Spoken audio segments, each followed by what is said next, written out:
부모는 자녀를 사랑하기 때문에 때로는 꾸짖기도 합니다.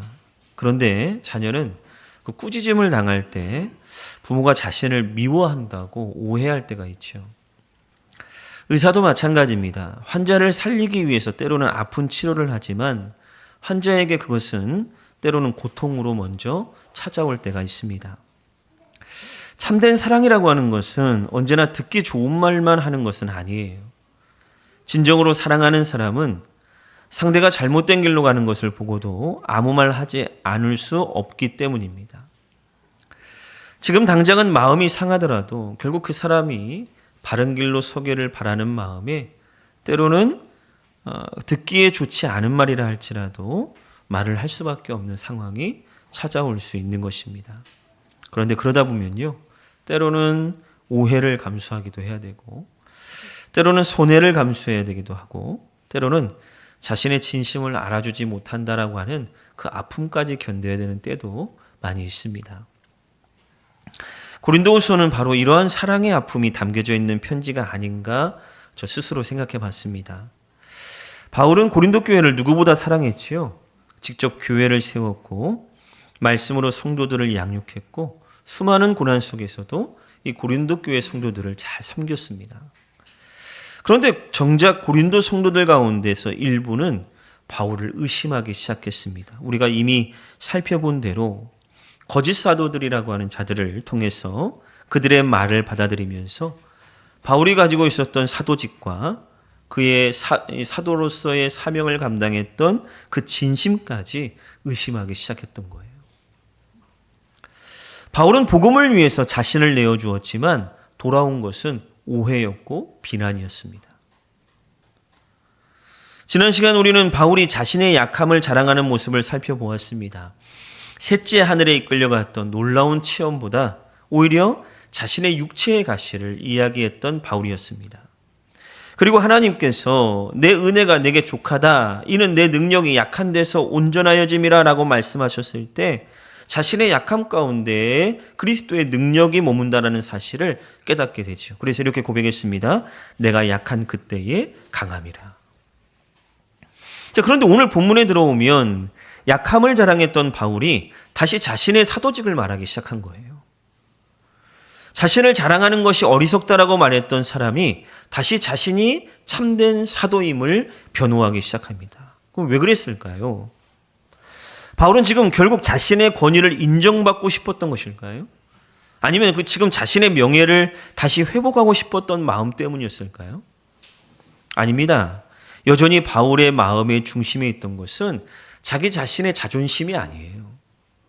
내가 사도직으로서 인정받지 못하고 내가 사역을 하면서 열심히 감당했는데 그것을 인정받지 못한 것에 대한 나의 자존심이 상했다. 이게 중심이 아니라 여전히 바울의 마음의 중심에 있었던 것은 고린도 교회 성도들의 그 영혼이었어요.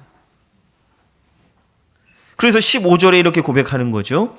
내가 너희의 영혼을 위하여 크게 기뻐함으로 재물을 사용하고 또 내 자신까지도 내어주리니. 자신까지도 내어준대요. 그러면 어떻게 바울은 자신을 그렇게 끊임없이 오해하고 또 자신에게 상처 준 사람들을 위해 자신의 것뿐만 아니라 자기 자신까지 내어준다라고 고백할 수 있었을까요? 어디서 그런 사랑이 나올 수 있었을까요? 오늘 말씀을 통해서 우리는 이 한 영혼을 향한 바울의 마음을 살펴보기를 원합니다. 그리고 그 바울을 먼저 사랑하시고 그 바울을 위해서, 아니 저와 여러분들을 위해 자신을 내어주신 그 예수 그리스도의 사랑도 우리가 함께 묵상해 보기를 원합니다.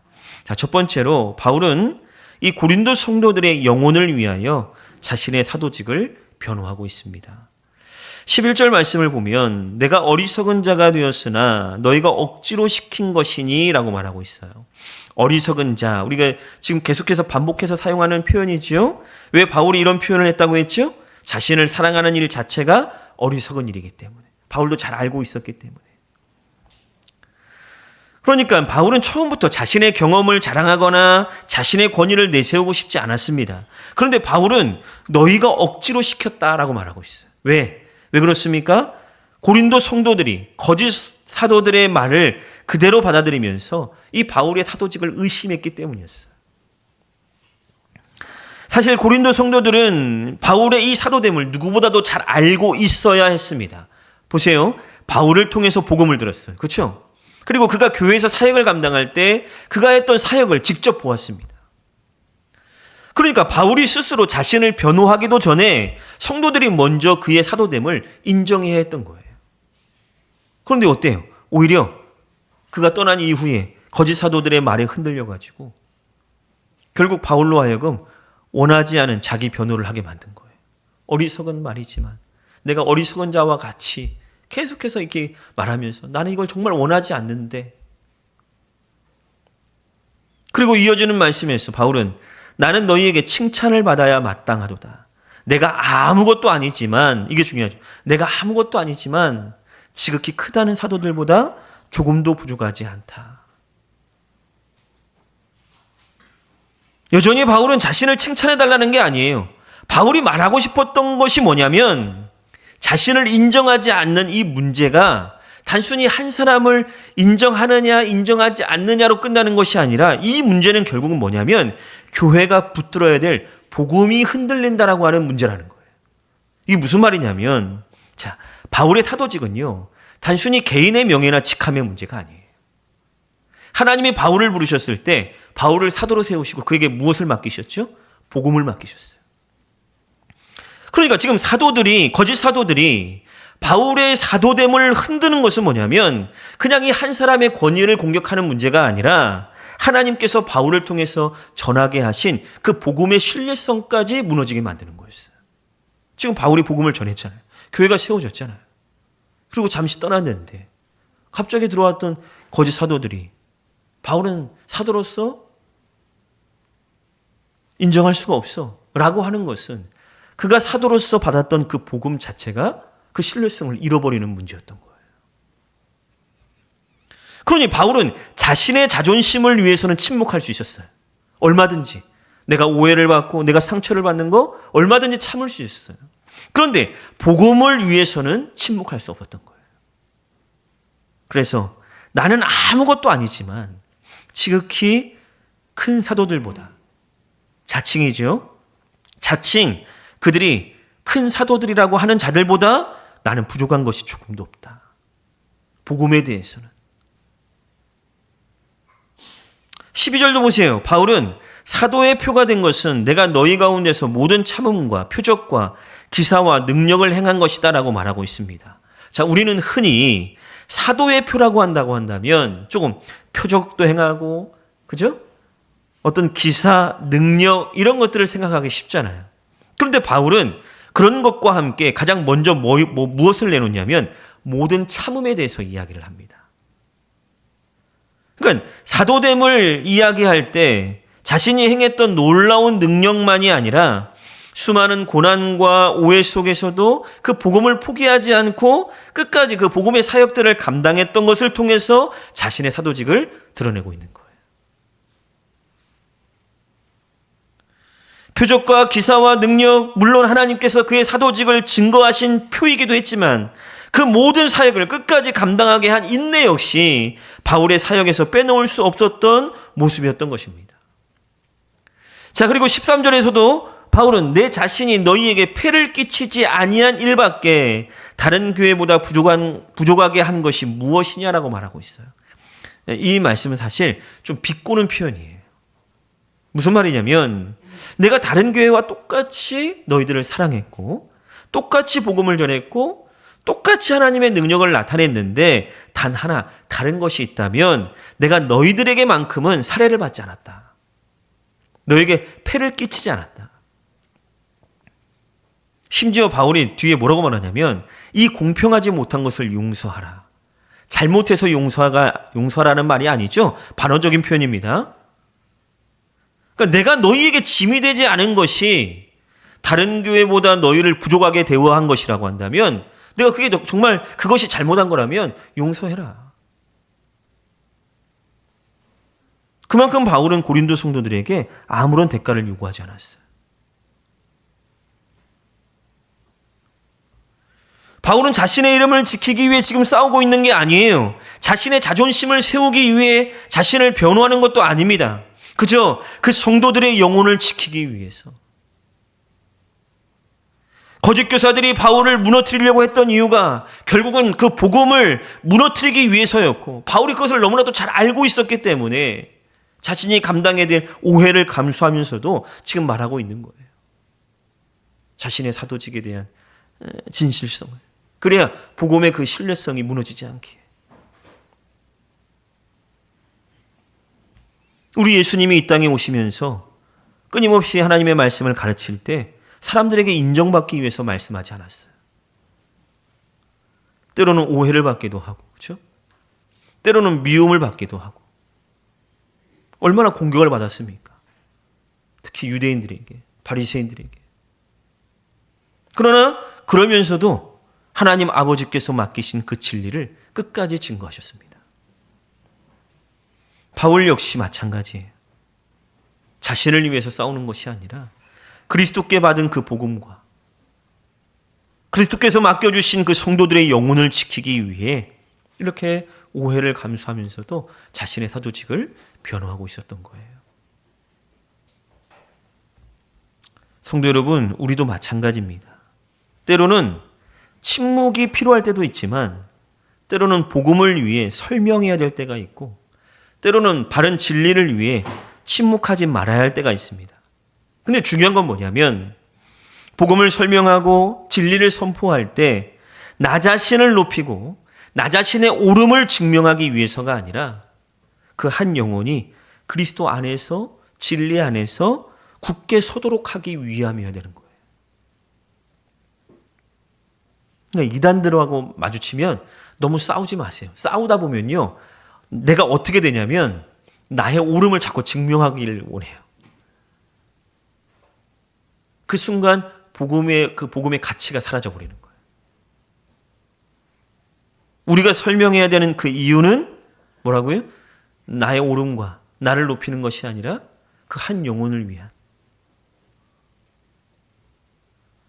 그러므로 사람들의 인정이나 자신의 명예보다 우리를 구원하신 그리스도의 복음을 더 귀하게 여기시기 바랍니다. 때로는 오해를 감수하더라도 그리스도께서 맡기신 한 영혼을 사랑하면서 그 영혼이 정말 복음 안에 굳건히 설 수 있도록 우리가 받은 그 진리를 담대히 전할 수 있는 저와 여러분들이 되시기를 간절히 축원을 드립니다.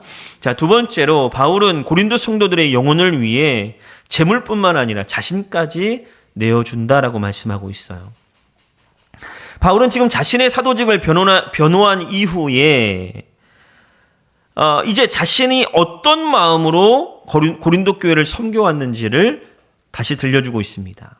자, 그런데 그 이야기를 듣다 보면 한 가지 궁금한 점이 생기게 돼요. 왜 바울이 이렇게까지 했을까? 그렇죠? 왜 오해를 받으면서도 이렇게 교회를 떠나지 않고 그 사랑을 포기하지 않았을까? 14절. 보라, 내가 이제 세 번째 너희에게 가기를 준비하였으나 너희에게 폐를 끼치지 아니하리라. 세 번째로 지금 고린도 교회를 방문할 계획을 세우고 있었는데 이번에도 성도들에게 경제적인 부담을 주지 않겠대요. 사도로서 살해를 받을 권리가 없었기 때문이 아닙니다. 바울은요, 다른 서신서에서 분명히 복음을 전하는 자들에게 살해를 받을 권리가 있다고 설명한 바 있어요. 그런데 고린도 교회에서는 그 정당한 권리조차 사용하지 않았어요. 왜? 바울이 자신이 성도들의 재물을 탐하며 복음을 전한다라고 하는 그 오해를 받을 어떤 빌미도 주고 싶지 않았던 거예요. 너무 오해를 하니까 이것저것 막 다 문제를 삼으니까 이것조차도 오해를 받을 아예 빌미를 주지 않겠다 이겁니다. 즉 바울은 자신의 권리를 주장하는 것보다 복음이 오해받지 않는 것을 더 중요하게 여겼던 거예요. 그리고 그 이유를 한 문장으로 설명합니다. 이는 내가 너희의 재물을 구하지 않고 오직 너희를 구함이라. 바울이 찾고 있던 것은 성도들의 재산이 아니에요. 그들의 헌금도 아니에요. 바울이 원했던 것은 성도들이 가진 것이 아니라 성도들 자신이었어요. 너희를 구함이라. 그들의 재물이 아니라 그들이 그리스도께 온전히 속한 사람이 되는 것, 바로 바울이 원했던 것은 바로 이런 거였습니다. 그래서 이어지는 15절에 바울은 그것을 뭐라고 표현합니까? 너희 영혼을 위하여 라고 표현하고 있는 거예요. 이게 바울이 고린도 교회를 섬긴 목적이었어요. 너희 영혼을 위하여. 그래서 바울은 부모와 자녀의 관계를 예로 드는 거예요.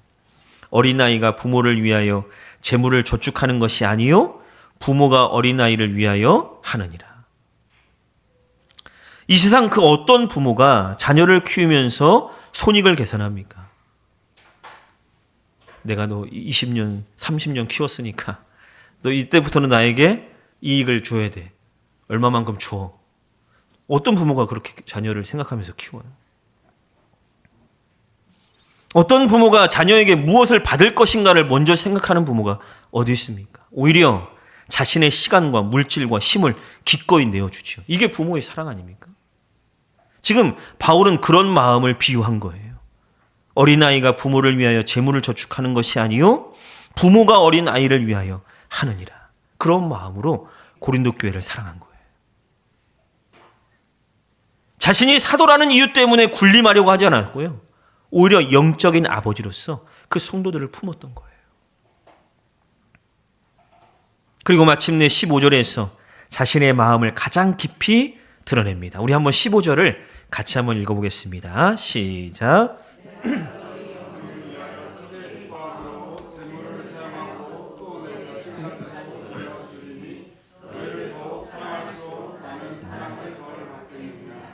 아멘. 오늘 이 본문의 핵심이에요. 내가 너희 영혼을 위하여 크게 기뻐함으로 재물을 사용하고 또 내 자신까지도 내어주리니. 바울은 지금 자신의 재물을 사용하는 것에서 멈추지 않았어요. 나 자신까지도 내어주겠다. 성도들의 영혼을 위한 것이라면 나 자신까지도 기꺼이 소모하고 쏟아붓겠다 이겁니다. 그렇게 바울은 자신의 시간, 힘, 수고와 눈물, 결국 자신의 삶 전체를 그 성도들의 영혼을 위해 기꺼이 내어놓겠다. 자신이 닳고 닳아 없어질지라도 한 영혼이 주님 앞에서 바로 선다고 한다면 내가 오해를 받고 때로는 상처를 받고 때로는 미움을 받아도 만족하겠다. 이게 목자의 마음이었고 사도의 마음이었어요. 근데 이어지는 말이 더 놀라워요. 너희를 더욱 사랑할수록 나는 사랑을 덜 받겠느냐? 라고 물어요. 자, 바울은 자신이 사랑한 만큼 사랑받았습니까? 아니요. 사랑받지 못했어요. 바울도 잘 알고 있었어요. 오히려 사랑할수록 더 오해하고 섬길수록 더 비난하고 상처 주고. 그런데 그 사랑을 멈추지 않았어요. 왜 그럴까요? 그 이유는 지금 바울이 사랑을 받았기 때문에 사랑한 것이 아니라 사랑해야 했기 때문에 사랑한 것이기 때문이에요. 그의 사랑의 기준이 자신을 향한 사람들의 반응이 아니었다고요. 너 나한테 잘했으니까 내가 사랑해 줄게가 아니었다고요. 그 사랑의 기준은 자신을 향한 그리스도의 사랑에 있었어요. 나를 사랑해 준 그 그리스도의 사랑 때문에. 네가 나한테 잘했기 때문이 아니라 네가 나를 기쁘게 했기 때문이 아니라 오해하고 미워하고 상처 주고 그랬어도 나를 사랑하신 그리스도의 사랑 때문에 나는 너를 사랑한다. 이거예요.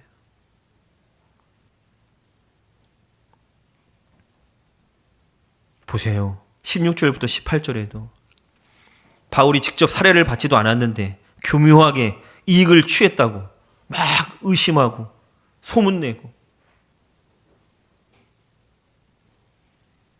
그게 고린도 성도들의 마음이었어요. 그렇게 사랑하고 그들을 위해서 기도하는데도 오해해서 그 오해를 막 소문으로 퍼뜨리고 그래서 디도를 예를 들어서 디도가 너희의 이득을 취하더냐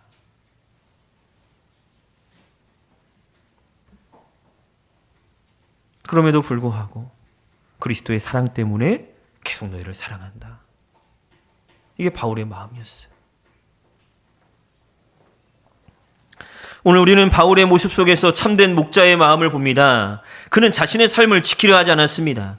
자신의 것을 모으려 하지도 않았습니다. 한 영혼이 믿음 안에 굳건히 서는 것보다 더 귀한 것은 없다라고 믿었기 때문에 자신의 모든 것을 기꺼이 내어주었습니다.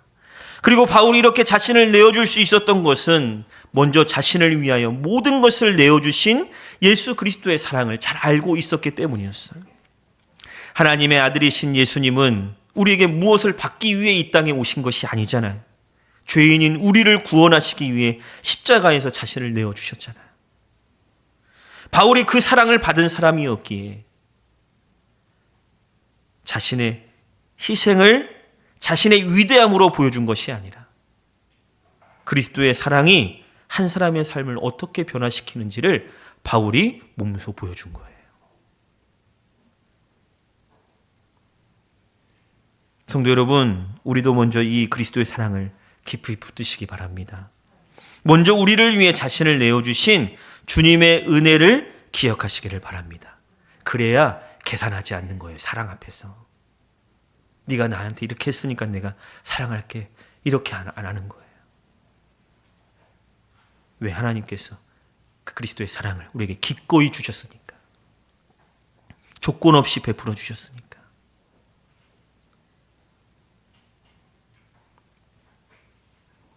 우리도 그랬으면 좋겠습니다. 기꺼이 조건 없이 우리의 시간과 물질과 수고를 아끼지 않고 정말 한 영혼을 그리스도 안에 세우는 일을 귀하게 여기며 그렇게 살아가는 저와 여러분들이 되시기를 간절히 축원을 드립니다. 마지막으로 바울은 고린도 성도들을 위하여 죄를 외면하지 않고 회개를 권면합니다.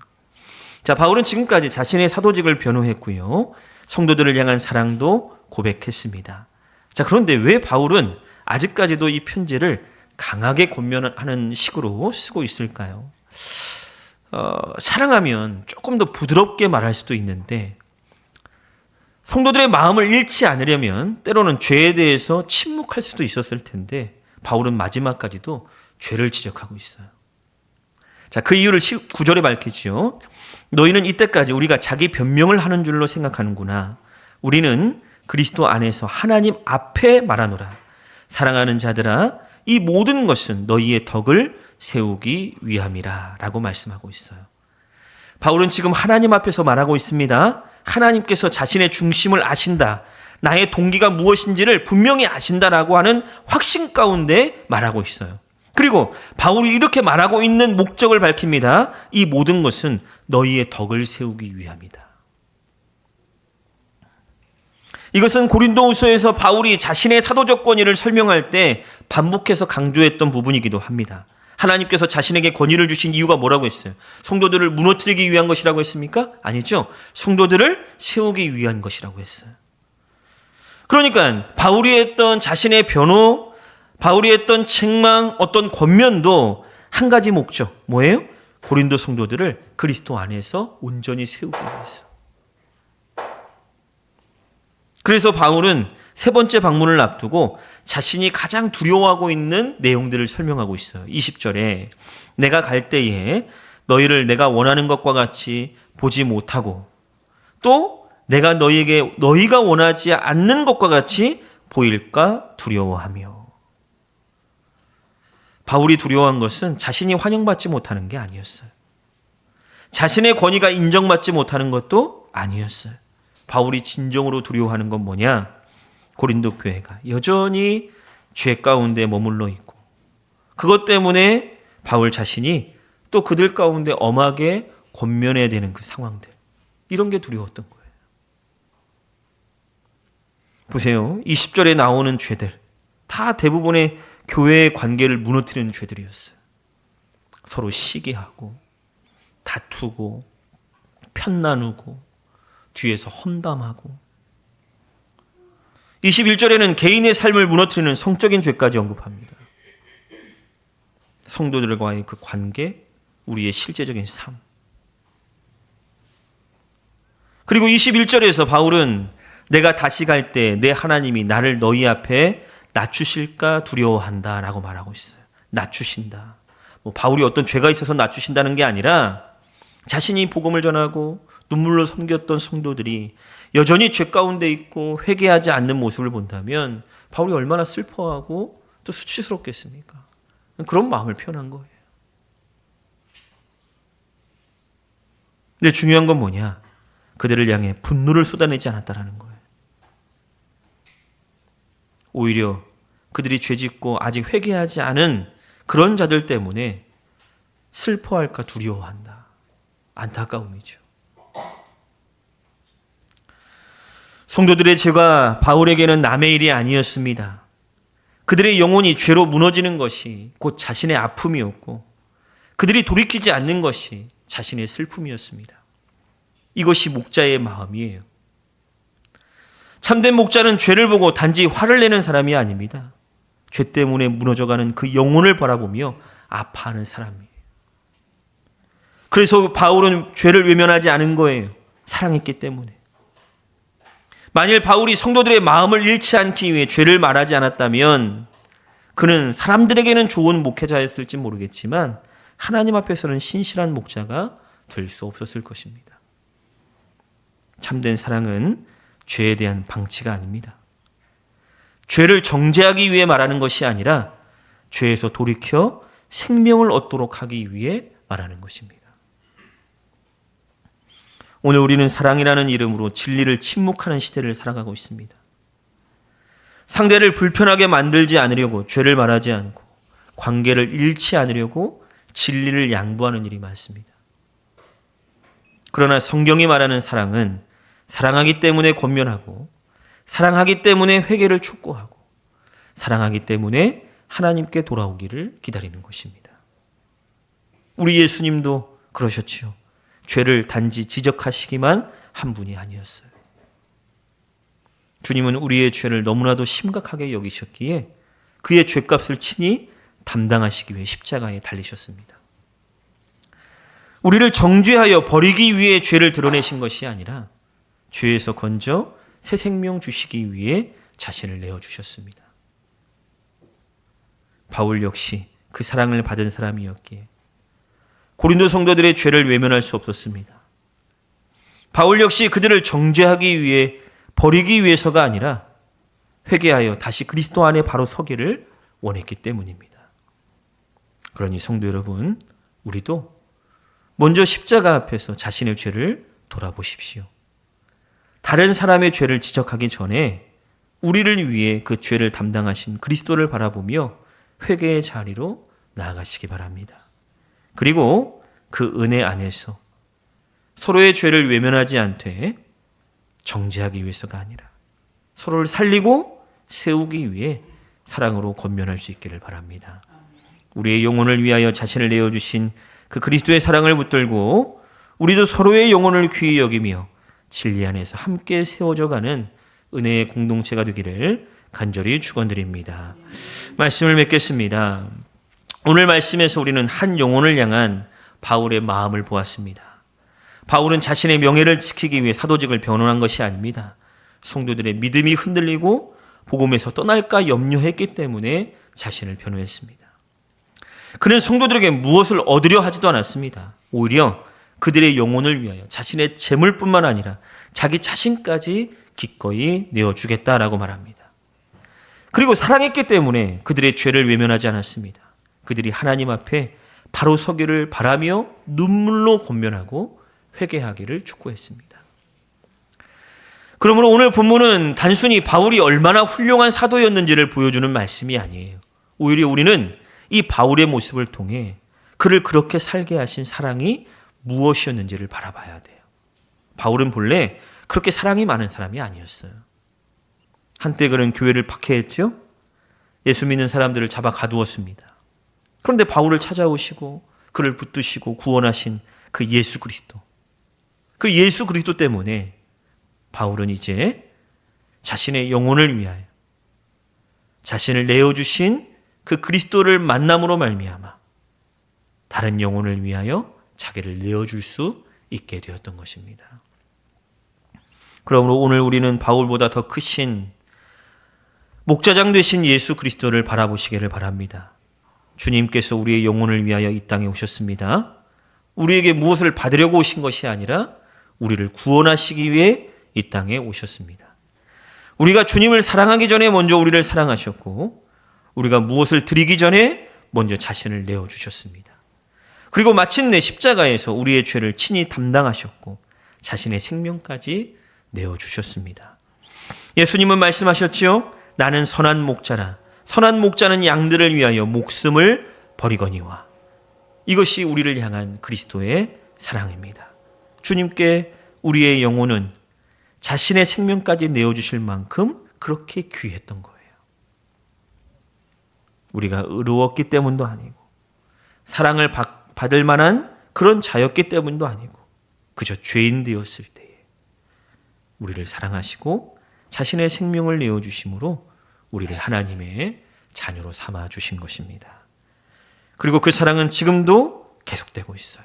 우리를 죄 가운데 그냥 두시지 않고 말씀으로 깨우쳐 주시고 다시 생명을 얻게 하시는, 우리가 넘어져도 다시 일으켜 주십니다. 방황에서 다시 찾으시고 방황에도 다시 찾으시고 끝까지 우리를 붙들어 주십니다. 우리의 영혼을 위하여 자신을 내어주신 주님께서 지금도 우리의 영혼을 붙들고 계시는 것입니다. 그 사랑을 받은 바울이 이제 고린도 성도들의 영혼을 위하여 자신을 내어준 것입니다. 복음에 대한 열매예요. 그리스도의 사랑을 깊이 받은 사람은 나 자신만을 위해 살아갈 수 없습니다. 나의 유익보다 한 영혼을 위해, 나의 편안함보다 한 영혼의 믿음을 생각하며 그 영혼이 그리스도 안에 바로 서기를 바라게 되는 거죠. 성도 여러분, 우리에게도 하나님께서 맡겨주신 영혼들이 있습니다. 가장 가까이에는 우리 가족들, 자녀가 있고 부모가 있고 함께 신앙생활하는 믿음의 형제 자매들이 있고 하나님께서 우리의 삶 가운데 만나게 하시는 이웃들이 있고, 여러분들은 그 영혼을 얼마나 귀하게 여기십니까? 그 영혼들을 위해 얼마나 기도하고 그들이 그리스도 안에서 바르게 설 수 있도록 여러분들은 무엇을 내주고 있습니까? 결단하십시오. 나만을 위해 살지 않게 달라고. 주님께서 내 영혼을 위하여 자신을 내어주셨듯이 나에게 맡겨주신 한 영혼을 정말 귀하게 여기게 달라고.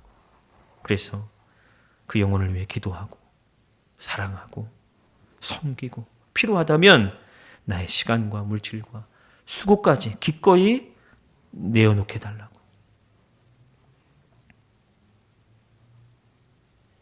우리의 힘으로는 끝까지 사랑하기 어렵지만 우리를 끝까지 사랑하신 그리스도의 사랑이 우리를 붙들어 주실 것입니다. 주님의 사랑을 더 깊이 붙들고 그 사랑에 힘입어 하나님께 맡겨주신 한 영혼을 끝까지 사랑하고 품고 기도하며 그리스도 안에서 함께 세워가기를 소망합니다. 너희 영혼을 위하여 바울의 마음이었고 먼저는 우리를 향한 그리스도의 마음이었습니다. 이제 그 사랑을 받은 우리도 한 영혼을 위하여 기꺼이 자신을 내어주며 살아갈 수 있기를 간절히 축원을 드립니다. 아멘.